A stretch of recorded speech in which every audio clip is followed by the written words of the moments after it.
Coming up, I'm going to confront head-on the controversial issue of regime change. I'm going to argue it shouldn't be our goal in Iran, but it should be an outcome we welcome. I'm also going to talk about the elusive ceasefire. Frank Gaffney of the Center for Security Policy joins me. We're going to talk about Iran, the nuclear program, how effectively it's been stymied or decimated, and where the U.S. and Iran should go from here. Hey, if you're watching on X or YouTube or Rumble or listening on Apple or Spotify, please subscribe to my channel. Hit the subscribe, the follow, the notifications button. I'd appreciate it. This is the Dinesh D'Souza podcast. Before we dive in, just a quick note. I'm 64. I'm going through Medicare now, and it's complicated. Too many people wind up in the wrong plan, paying more than they should. And that's why I trust Chapter. They're independent. They search every plan. They advocate for you, not the insurance companies. They've already saved my audience thousands. Dial pound 250 and say Dinesh to connect with a Chapter advisor today. That's the pound sign 250 keyword Dinesh.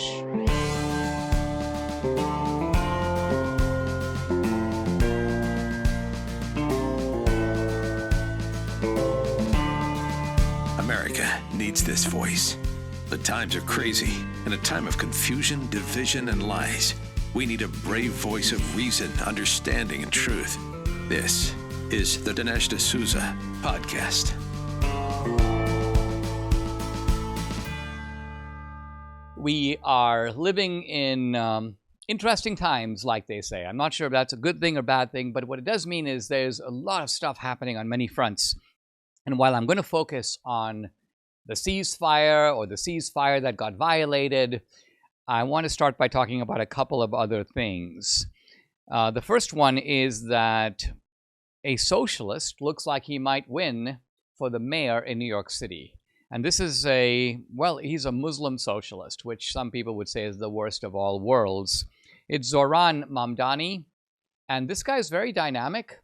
In fact, I was looking at his post this morning, and he says something like, this is the way we take charge of tomorrow. Just the kind of vacuous statement that screams Obama. So in my view, this is the Muslim Obama. And his policies are guaranteed to put New York further into the sinkhole. He wants government-run grocery stores. This guy wants to reinstitute rent control. Quite frankly, if you're listening to this podcast, you have a business, you have money, you're in New York, you might want to be looking for the exit, because I think that, and look, this is one of the great things about democracy, but it's also one of the bad things about democracy, and that is you kind of get to dig your own grave. And New York, I think, is going to do that, because at least when I look on Polymarket, it looks like Mamdani has a 61% chance to win over Andrew Cuomo, 38. Now, Andrew Cuomo has his problems, and I can kind of see why this young, dynamic guy, but again, this is the Obama trap. The guy looks good, he sounds good, he seems dynamic, he's cool, all right, but his policies are going to essentially empty your pocket. So if that's what you want, that's what you're going to get, and it's going to be your fault if you vote for him. All right, let's turn to the shooter in Minnesota. People have probably forgotten about him. We don't read anything about it in the media, and here's why. Because it's come out, and this is from the Minneapolis Star-Tribune, that the shooter had a motive. And one of his motives is he wanted to kill Amy Klobuchar. Why? Because apparently he wanted Tim Walz to run for Amy Klobuchar's seat. Think about this. Now, of course, you'd say the guy is, he's friggin' nuts. And I agree. But my point is, he is a friggin' leftist nutcase. He's trying to help Tim Walz. He's trying to help the very guy who gave him an appointment. And he wants Tim Walz apparently to surface in Amy Klobuchar's seat. So my point is, the left had been saying, this guy's MAGA, he's a Christian nationalist.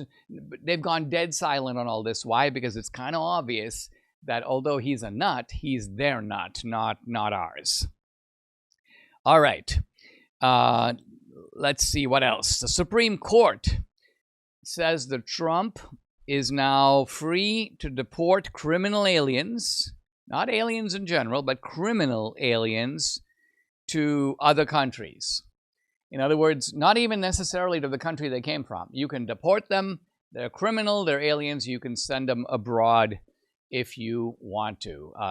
This is a 6-3 opinion. The conservatives on one side. And by the way, again, we do have 6 conservatives. I want to push back against this idea that somehow Roberts is a closet liberal and Amy Coney Barrett has sold us out. None of this is true. On the balance, both of these guys are right of center. Now, they may not be as right of center as Thomas and Alito, I grant, but they have a consistent judicial philosophy. I think Roberts sees himself, because he's the chief, as a little bit more of a let's keep the court, let's keep the ship, if you will, sailing in a certain kind of direction. Let's keep the balance, if you will, on the court. So he does do some of that. But here we go, a 6-3 decision, big win for Trump. And, some of the MAGA guys are like, deportations, galore. I think the really interesting consequence of this is going to be to encourage self-deportation. And what I mean by that is that, think about it, if you're a criminal alien and you suddenly realize, guess what? I could be sent to the Sudan. I could be sent to El Salvador, and then I'm going to have Bukele running around with a whip. I don't want that. Guess what? I might be taking the next, bus out of here and make my way elsewhere or to my home country where I can fend for myself like I did before. So I think this is a good thing. By the way, some 1 million aliens have already self-deported. Self-deportation is really the best, right? Because you then don't have to round people up. You don't have to throw them in a van. You don't have to. They just leave, because it's no longer the structure of incentives doesn't make sense for them to stay.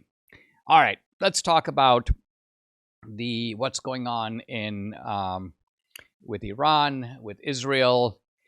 So Trump today expressed a kind of annoyance, a kind of irritation, and he said they are both violating the ceasefire. We're talking, of course, about the ceasefire that Trump announced just hours earlier in a massive surprise, and in fact, a massive win for him, which is, guess what? I pummeled these guys, I blew up their nuclear facilities, and now we've all kind of come to the table. We've all agreed to a treaty. Trump, for a while there, the left was salivating because they're like, Iran is really going to strike back. They're obliged to strike back. They're a revolutionary regime. And then Trump revealed, and this is really a humiliation for Iran, Trump's like, psst, psst, psst, guess what? The Iranians called me beforehand and told me when and where they're going to strike so we could kind of basically move personnel out of there. The strike was basically, Trump even literally likened it to, they were like blowing off steam. But I don't think they were blowing off steam so much as they wanted propaganda for the home audience. Like, listen, we're really going to teach them a lesson. But the Iranians realized we can't teach them a real lesson, because if we kill any Americans, it's going to be hell to pay. And we don't want that to happen, because then essentially they'll start leveling Tehran. They'll start leveling these other cities, and Shiraz and so on. And so the Iranians have essentially decided to play nice doggy.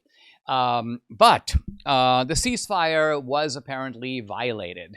Now, again, the kind of pundits who have, I think, a very poor comprehension of all this stuff are like, look, it's all breaking down again. And of course, you can see the wishful thinking on the part of the media. They're hoping it all breaks down because they would love to see things disintegrate. In fact, they were hoping there wouldn't be a ceasefire. You could just see on CNN and MSNBC, the hosts were like, well, Iran hasn't agreed to a ceasefire. And then their correspondent comes on and goes, well, actually, Iran has agreed. And you can see the disappointment on the face of these CNN hosts, like, oh, really? We're really hoping. So now, my view, the ceasefire, a complete and unimportant sideshow. Quite honestly, no one cares. Even Trump is, I think, pretending to care. And Trump does care, because Trump basically wants to make it look like he's running everything and he's micromanaging and I got them all where I want them. And so there's a little bit of pride here. But the point I'm trying to make is the ceasefire is unimportant. Why? because the really important thing is the degradation, the debilitation, the destruction of Iran's nuclear facilities. And to the degree that that's done, mission accomplished. Now, there are like 20 different ways to violate a ceasefire, right? What happens is the ceasefire is that's supposed to go into effect at 12 a.m. midnight. But of course, there are time differences. And so Iran can go, well, it's 12 a.m. over there, but not over here. And Israel and Iran goes, why don't we just fire them some rockets at the last minute? And Israel goes, well, you just killed a bunch of Israelis. We have to respond. We can't let this go. And so what you have is, it's kind of like two guys. You've pulled them apart. They're fighting. But the moment that you slightly let go, they start punching each other again. And I think Trump's view of this should be to step back and essentially say that the goal of this expedition has been achieved. Whether Israel and Iran exchange some further punches is kind of up to them. Trump gave a really good view, though, of where he wants all this to go. And that is, he said, really just an hour or so ago, he said Iran needs to stop being a kind of a war nation, and it needs to start becoming a great trading nation. And right here you see, I think, how Trump views the world. Trump views the world as peaceful nations that are producing stuff, entrepreneurship, innovation, making people's lives better, and trading with each other, admittedly on fair and even terms, on what Trump would call the level playing field. But this is how you get mutual prosperity, right? You make something, you make semiconductors, Taiwan does, America needs semiconductors, we buy them from Taiwan. But the Taiwanese need stuff that we have to sell, so they open our markets to our products. And so Trump's point is Iran, admittedly, if you look at history, Iran became historically rich and powerful, both through trade and through conquest. And I don't just mean Islam, I would go further back, Cyrus the Great, the Persian Empire. So the Iranians are used to doing it both ways. And what Trump is saying is stop doing it one way, try to do it the other way. You have historical experience with both. Even under Islam, there were great trading empires. And the Muslims are very good traders. They're very good traders. I saw them function like this in India. And Trump is like, go back to doing that. And by the way, the same is true of Israel. Look at the India-Pakistan conflict. Both countries would be better off if they traded with each other. They're smart people on both sides. They both make stuff that the other side would like to buy. And so Trump sees the solution forward as diffusing this kind of ethnic conflict, territorial grabbing, expropriation, and substituting for that production, manufacture, trade, prosperity. Trump country is booming. We're building, hiring, and winning in America because energy tax credits put America first, bringing manufacturing jobs home and creating a stronger middle class. Jobs and factories will come roaring back into our country. More production at home will mean stronger competition and lower prices for consumers. And America's comeback depends on American energy. President Trump, keep what works. Don't repeal energy tax credits. Paid for by Built for America. Are you tired of destructive content flooding your screens? I was too, and that's why I joined the Angel Guild community. I wanted entertainment that inspires and uplifts, not drags us down. Now, with Angel Guild, I can vote on upcoming films, support movies that reflect values I align with, and plus, I get early access to inspiring content. I no longer have Hollywood entertainment pushing its perverse agenda into my home. Angel Studios is leading the charge, creating high-quality, faith-filled films like Sound of Freedom, Cabrini, and Homestead. These movies are powerful, impactful, and hey, if you haven't seen them, you need to see them. Now, if you want to make a real difference, where we put our dollars shapes the future of entertainment. Let's support content that amplifies light and protects our kids from harmful influences. Please join me in making a difference today by visiting angel.com/Dinesh. That's angel.com/Dinesh to find out about and join the Angel Guild now. Guys, I'm delighted to welcome back to the podcast really an old friend that goes back to the Reagan days. It's Frank Gaffney, Jr., president of the Institute for the American Future. This is a new not-for-profit aimed at securing the security and well-being of our constitutional republic. Frank is also the host of Securing America, a daily program on the Real America's Voice Network. And you can follow him on X at Frank Gaffney, website usfuture.org. Frank, you and I go back to the days of Reagan, and I remember, I don't know if this was the 80s or the early 90s, the issue of nuclear weapons, strategic missile defense, all the stuff that we talked about, and quite honestly, I was, learning about, but you were a genuine expert on these subjects. So the topic of nukes is something that is familiar to you. In recent decades, you've been focusing on the jihadis, on radical Islam. So I thought you're the perfect guy for me to bring on at this critical time. We've had this surgical strike on the Iran nuclear facilities. We have also had an announced ceasefire by Trump. Apparently, then Trump, like 10 minutes later, comes out and says the ceasefire is being violated.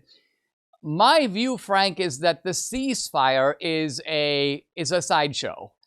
Because it's kind of like, I said this in my monologue, you have two guys fighting, you pull them apart. The moment they have a chance, they land a couple of last-minute blows on each other. But the important thing is the debilitation of the Iran nukes. So to the degree that that strike was successful, that is a big deal that Trump has gifted the world.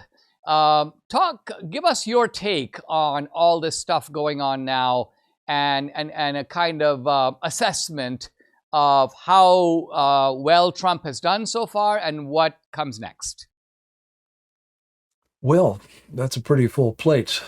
First of all, thank you, Dinesh, for calling to mind a remarkable period in my life. I had the privilege of actually working for President Reagan on those portfolio items you talked about: nuclear weapons, arms control, missile defense were in my wheelhouse, initially as a deputy assistant secretary and then acting as an assistant secretary with that responsibility. And it was an amazing on-the-job learning experience, I can tell you, but also one that has, I think, served me well in the subsequent years because, as you rightly note, none of those problems has gone away.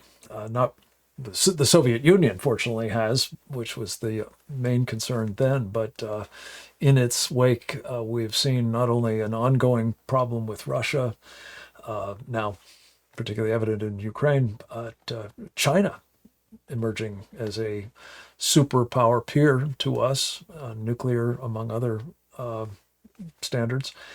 And then there are these others that have been kind of in many cases, like Iran, metastasizing.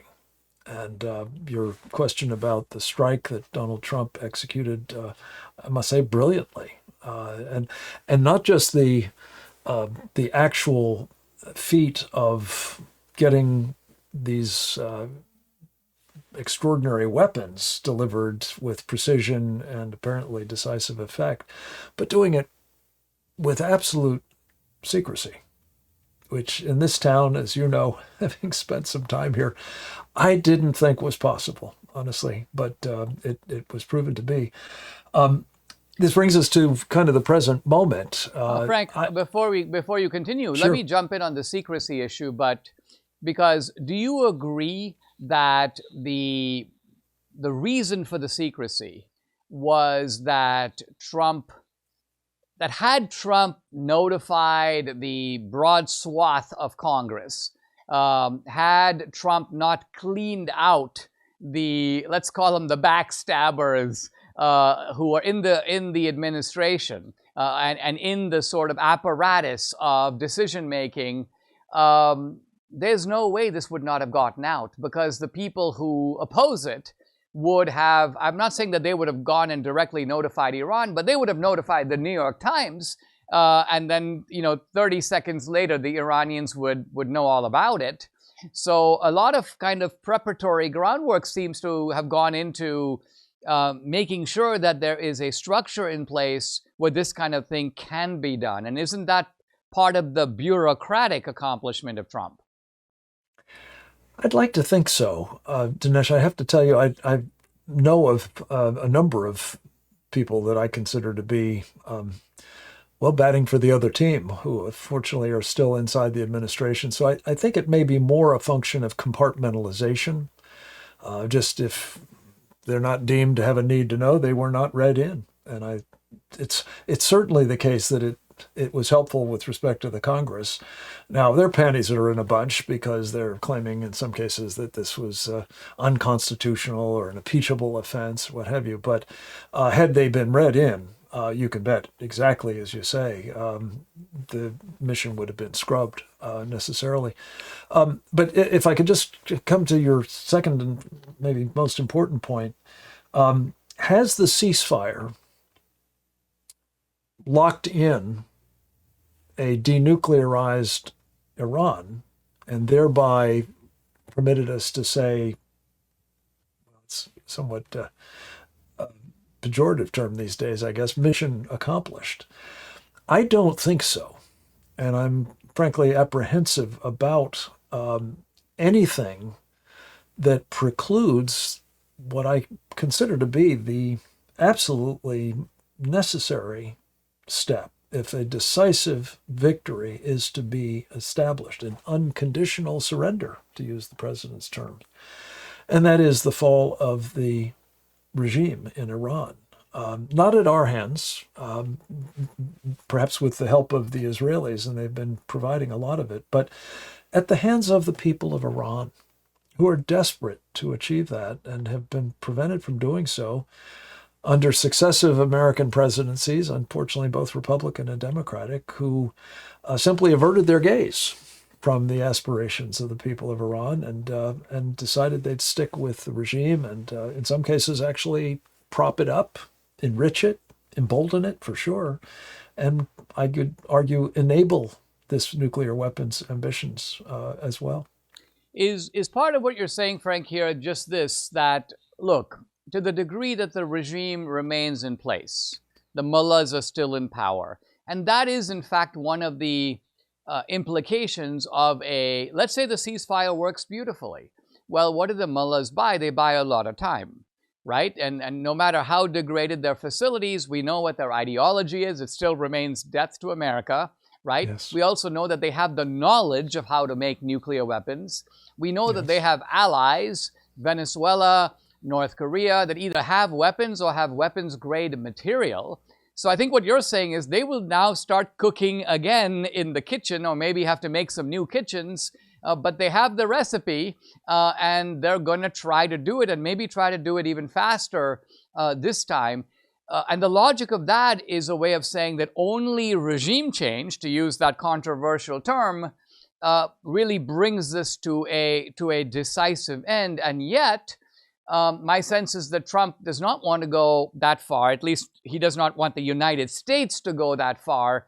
And there's a great deal of kind of MAGA anxiety, even about what Trump has done so far. Trump no more than mentioned the term regime change, and people were having like palpitations. They were triggered, as they say. So how do we make our way through this? I mean, you say that you want the Iranian people to do it, but you and I know that the Iranian people cannot do it on their own unless the regime is so weakened now that there is a unique opportunity to pull off a kind of Iranian version of the Arab Spring. Is that what you were hinting toward? Iranians in the streets, massive demonstrations, almost a replay of 1979, the same kind of pressures that pushed out the Shah. Let me be clear. I think that what our goal should be is not regime change as we have known it and, I think, frankly, malpracticed it. Namely, we decide somebody has to go and we decide who is going to replace them, or we control the apparatus by which that decision is made at a minimum. I think we need to help the people of Iran, free Iran. And that is the goal, it seems to me, to enable it to return to what it was before the mullahs were allowed in by Jimmy Carter, among others. Namely, a part of the Western civilized world. Yes, a Muslim nation, of course, but still very much, secular to a considerable degree, but also very much pro-Western. That aspiration, I think, has to be helped along. And this is what the Israelis were doing, I think, assiduously with the takedown of rank after rank after rank of the Iranian military, the Iranian intelligence services, the Iranian Revolutionary Guard Corps, and even some in the political leadership as well, or at least encourage them to go elsewhere, like the president. The main thing is, Dinesh, I believe, as a result of all that, it was absolutely palpable before this deal was announced yesterday evening, as we speak, that the regime is dying. And all I'm saying is, do not resuscitate. And I'm fearful that if we're not careful, for two reasons, the effect of having this ceasefire will amount to resuscitating this dying regime. One is it legitimates the regime. It signals to them, unfortunately, but also the rest of the world, that we're perfectly good with them remaining in power. And secondly, what that says to the people of Iran is don't even think about trying to replace them, because it will be yet again, as it has been in this up to this point, really, a suicide mission. And some will take it on, but most will sit it out. And that means what could be the most epic opportunity for transforming fundamentally, to use Barack Obama's famous phrase, but for the good. Not just Iran, and not just the Iran-Israel dynamic, but the region more generally, I think. And frankly, as I said earlier, I think the the Judeo-Christian civilized world, which the mullahs of Iran have in their crosshairs, as much as they've had, as you said, death to Israel and death to America as part of their mantra. I take you to be saying, Frank, that, we should not, well, it's wrong for me to say snatch defeat from the jaws of victory, because I think that this operation has been a success. But I think what you're saying is let's not snatch partial victory from the jaws of total victory. And total victory here would be not just a vindication of, our interests, would be a protection of Israel, but the third and forgotten party in all this is the Iranian people themselves, right? I think what you're saying is that one problem with any kind of status quoism that says, okay, listen, guys, let's stop the fight, let's kind of each go back to their own business. I think Trump is exhorting the Iranian leadership to invest in trade and become the kind of great trading nation that admittedly Iran has been historically in the past. The problem with all that is that the Iranian regime tyrannizes most of all over its own people.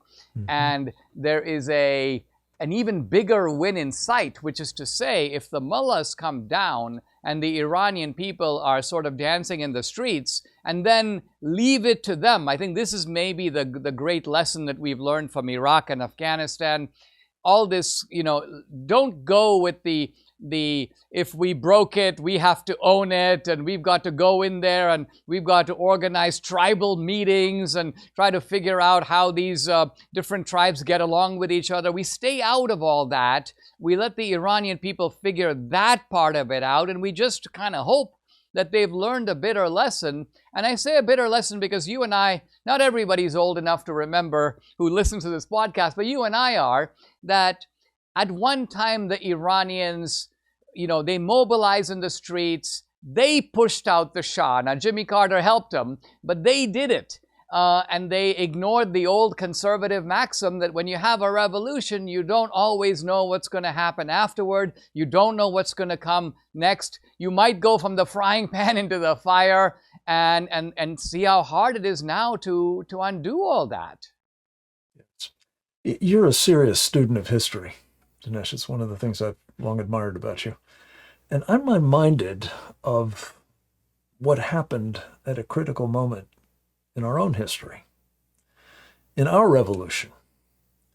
In 1777, the Kingdom of France decided to become an ally of this nascent United States of America and to help materially the colonists who were revolting against the French enemy, Britain, both with material assistance, but also political support, diplomatic assistance, and the like. And it was absolutely decisive. George Washington and his ragged band would never have gotten to Yorktown, let alone defeated the Brits, without the help of the French. Notably, of course, in the Battle of Yorktown, most especially.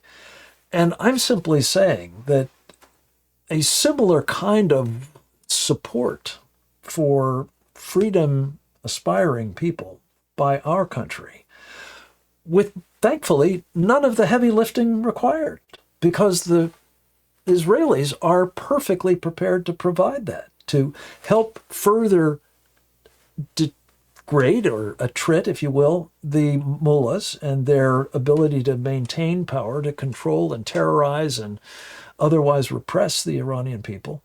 And then, as you say, if we, I believe, trust in the people of Iran, as the French ultimately trusted in our forefathers, who turned out to be a pretty spectacular group of people. I know not whether their kind is in Iran at the moment. I'm praying it will be.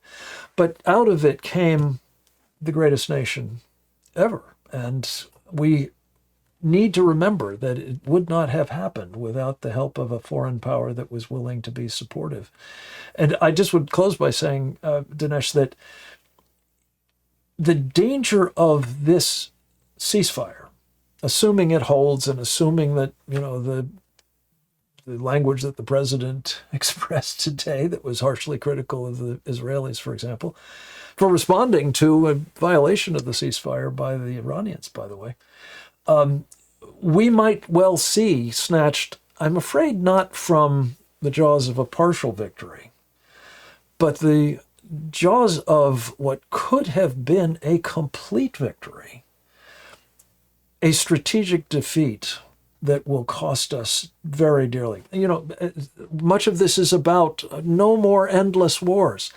There is no more endless war on this planet today than the one Iran has waged against us and Israel and the free world. We will have more of it if the people who have brought it to us are allowed to continue. Let's close out, Frank, by me framing my last question this way. You're saying that the United States should, in a sense, play the role of the French. Yes. The role of the French, of course, was not to fight our battles for us, but to let Washington and his army do the heavy lifting. And the French go, hey, listen, we'll help you. And you play a subordinate and assisting role, which, by the way, as you know, as well as I do, this was the essence of the Reagan doctrine, right? Reagan's idea was in Afghanistan, in Nicaragua, in Somalia, Angola. You guys fight for your own freedom. We'll help, but it's your fight and not ours.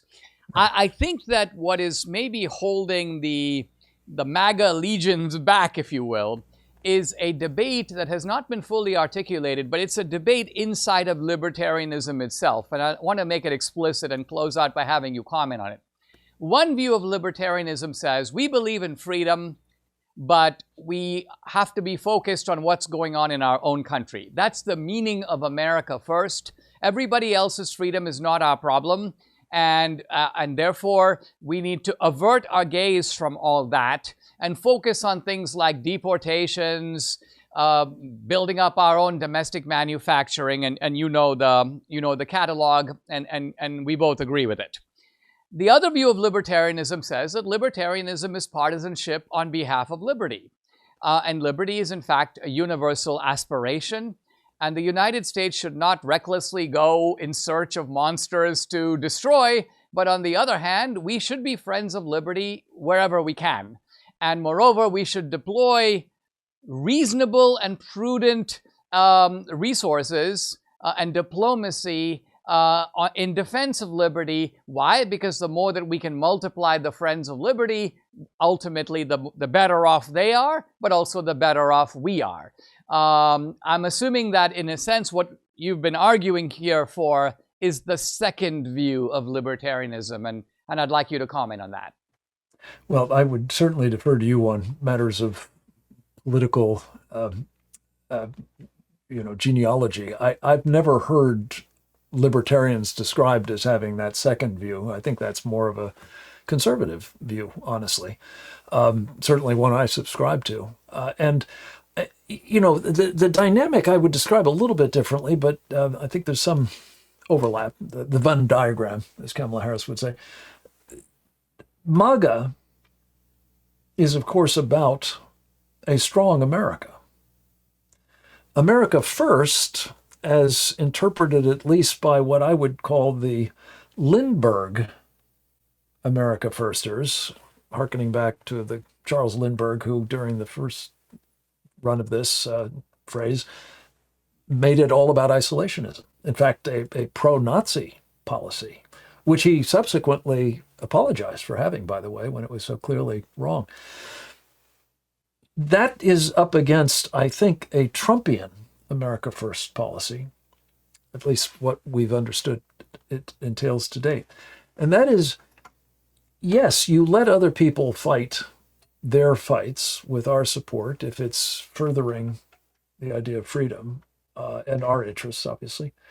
In the case of the Trump doctrine, I would say that what he's added to that mix, and it turns out the state of Israel is the prime exemplar of it, and that is enable them to fight our fight as well as their fight. And that's exactly, I believe, what's going on in Iran today because, and for that matter, with respect to Hamas and with respect to the Hezbollahs and with respect to the Houthis as well, all of which are part of this, Iranian totalitarian Sharia supremacist enterprise. So we have the happy option of actually doing very little at all at this point to try to help bring down the government of Iran and enable people aspiring to freedom to produce a free Iran in its place.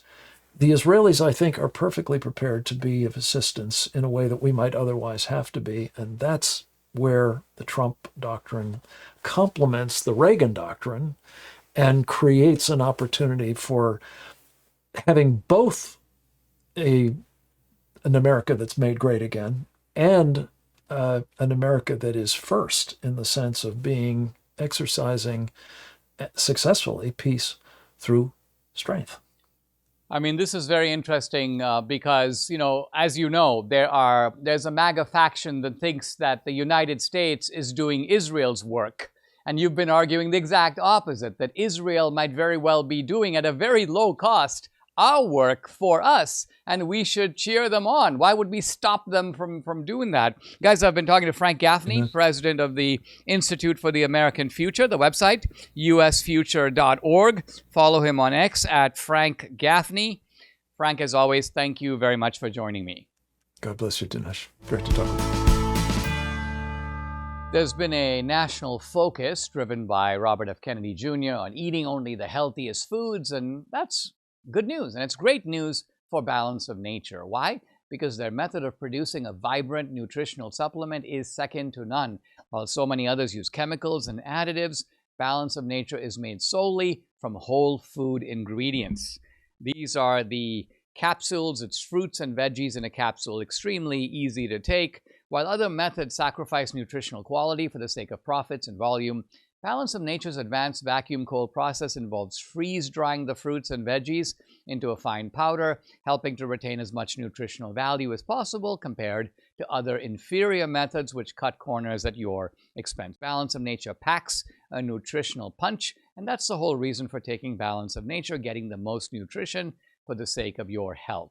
Use my discount code America, you get 35% off, plus free shipping and a money-back guarantee. Call 800-246-8751. That's 800-246-8751. Or go to balanceofnature.com. When you use discount code America, you get 35% off plus free shipping. As you know, our friend Mike Lindell has a passion to help everyone get the best sleep of your life. Now, he didn't stop just by creating the best pillow. He also created the best bed sheets ever. These are the Giza Dream Sheets. They look and feel great, which means an even better night's sleep for me, which is important for my busy schedule. And Mike is offering the best deal on these Giza Dream bed sheets, any size and any color, just $49.98. That's right, you can get queens, kings, split kings, cal kings, any size, any color, just like I said, just $49.98. But order now, because when they're gone, they're gone. Also, for a limited time, when your order is over $100, you get $100 in free digital gifts. Call 800-876-0227. Once again, it's 800-876-0227, or go to mypillow.com. Make sure to use the promo code. It's DINESH, Dinesh. When you use that code, you get the amazing offer, $49.98 on the Giza Dream Sheets, any size, any color. I'm planning today to complete my discussion of Reagan's economic policy with a special focus on the issue of deficits, an issue that we talk a lot about today. Of course, the deficits today are wildly worse, larger, more menacing than anything in the Reagan era, but they seem menacing even then. The left had warned about $200 billion deficits, and of course, now that we're dealing with $1.2 trillion deficits, those $200 billion deficits seem minuscule. But it's important to know that in the 80s, the left and the Democrats predicted that the deficits would do certain things.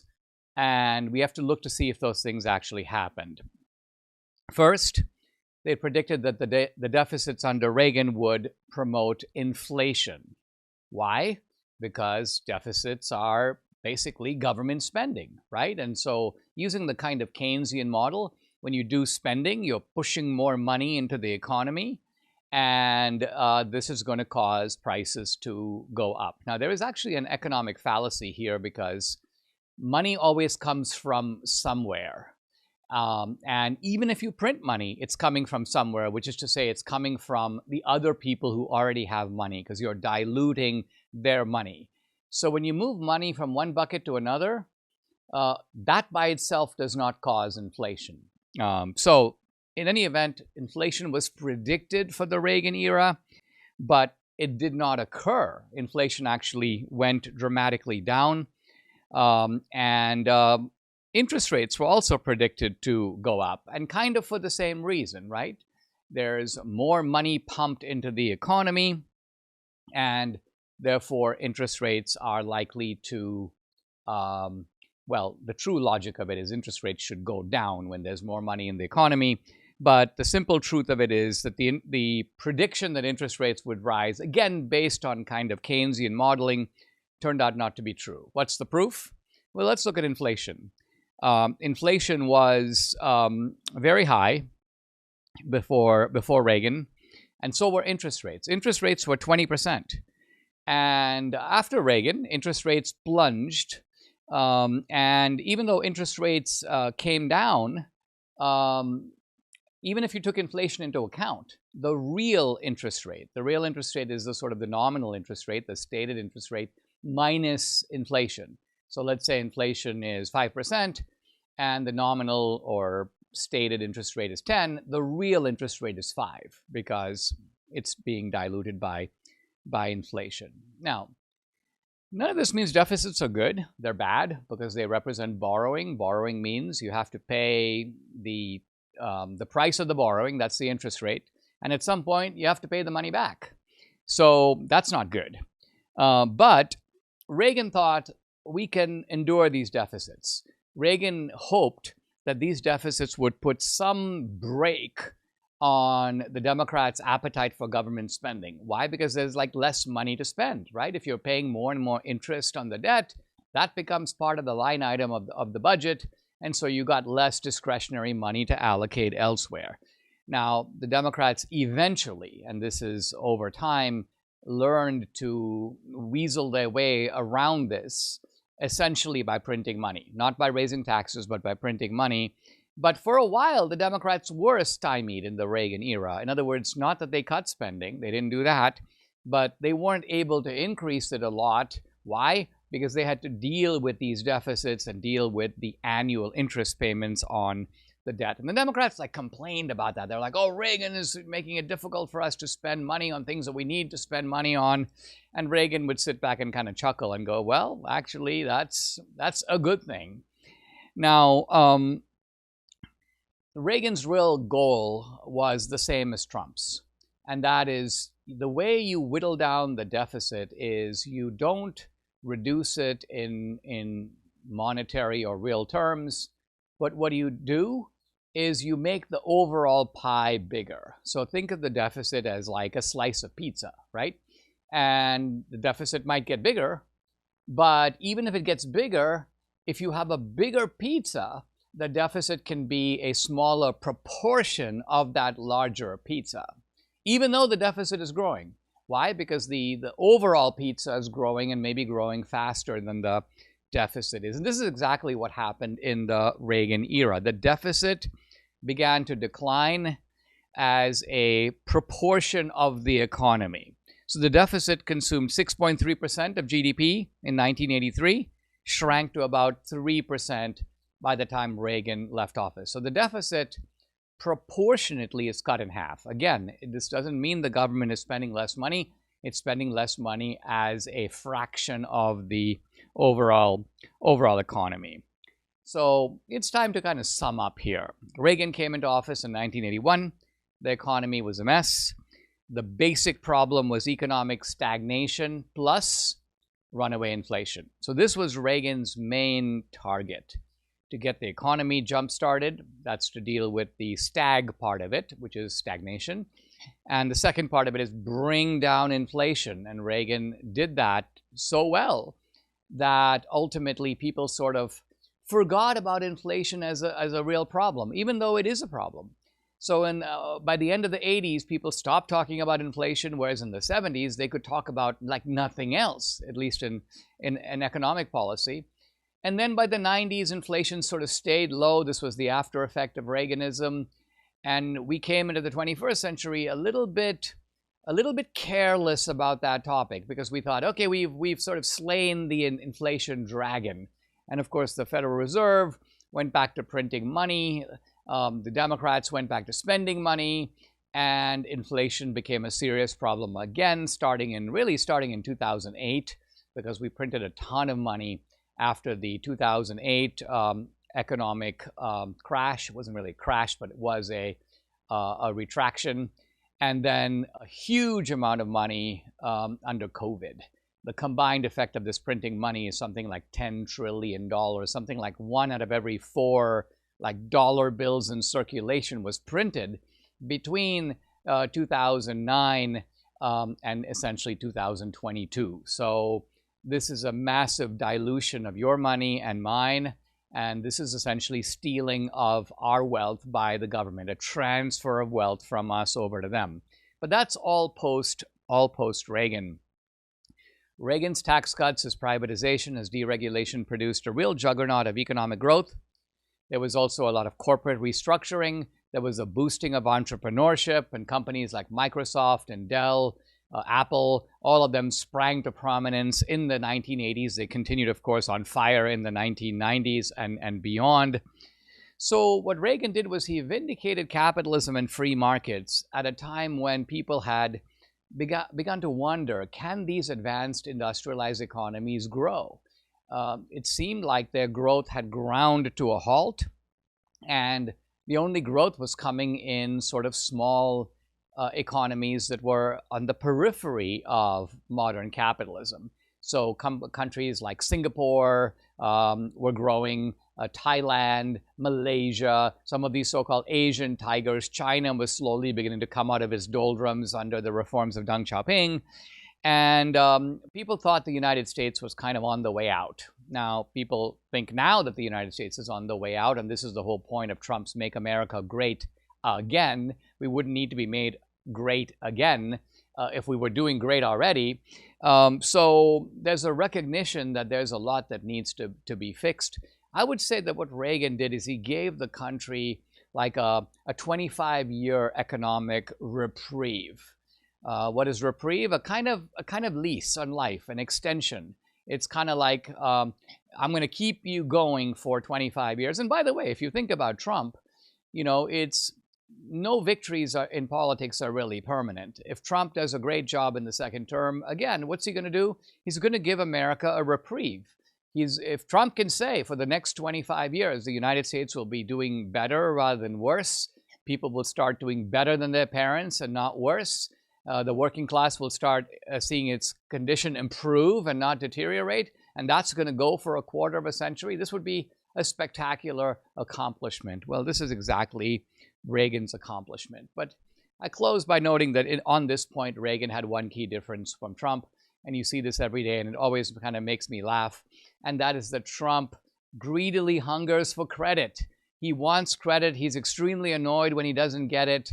He demands it. He says things like, I should be getting like 5 Nobel Prizes right about now, but of course I won't get any because of all these dumb losers. And it's not that Trump is wrong, but what it is that for Trump, it is important that people point to him and say, you did it, you got it done. Well, with Reagan, that was not the case. Reagan's view was that the American people deserved the credit. Which, by the way, was wrong. The American people did not deserve the credit. The American people didn't do anything that produced these results. But it was Reagan's kind of gracious democratic deference, as if it was some property in the people that brought about tax cuts, some property in the people. Now, the people, of course, did respond to these economic incentives. They did work hard. They did see the fruits of that success. But in this way, we see an important personality difference between Reagan and Trump. Subscribe to the Dinesh D'Souza podcast on Apple, Google, and Spotify, or watch on Rumble, YouTube, and salemnow.com.